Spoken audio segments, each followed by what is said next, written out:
क्यों इतने परेशान हो रहे हो? क्यों इतना घबरा जा रहे हो? इसलिए कि तुम्हारे बार बार कहने के बाद भी मैं तुम्हें स्वप्न दर्शन नहीं दे रहा। मैं तुमसे कुछ कह नहीं रहा, तुम्हें ठीक ठीक मालूम नहीं चल रहा कि आगे होगा क्या। इसलिए घबरा गए हो ना? तो मेरी शांति का भी कोई मतलब है। यदि मैं शांत हूँ तो तुम भी चुपचाप बैठो। जैसे मुझ पर भरोसा रखा था ना, दृढ़ विश्वास, बस वैसे ही रखो।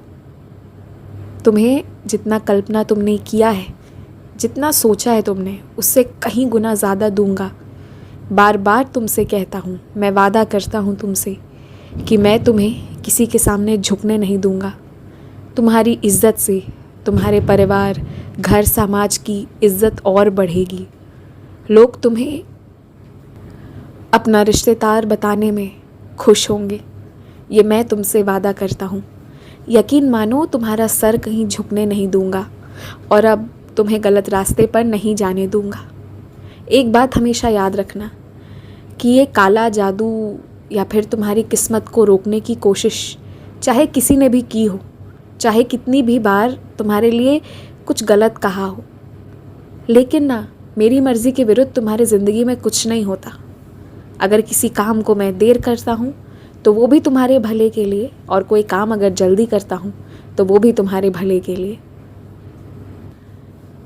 तुम्हारी ज़िंदगी में मेरे अलावा किसी और का कोई हस्तक्षेप होता ही नहीं है।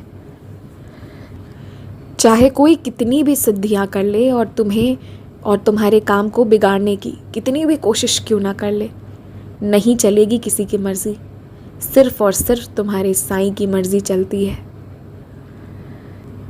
तुम्हें मुझसे जितना कृपा चाहिए, उसके लिए तुम्हें भी मुझ पर उतना ही विश्वास करना पड़ेगा। और फिर बस विश्वास करने ही तो कह रहा हूँ, इससे ज़्यादा मैं तुमसे कुछ नहीं मांगता। क्योंकि मैं सिर्फ तुम्हारे प्यार और विश्वास का भूखा हूँ। यकीन रखो, कभी किसी और से तुलना मत करना, क्योंकि तुम्हारे साथ जो होगा वो अब बहुत अच्छा होगा। नकारात्मक विचारों को हमेशा दूर रखना।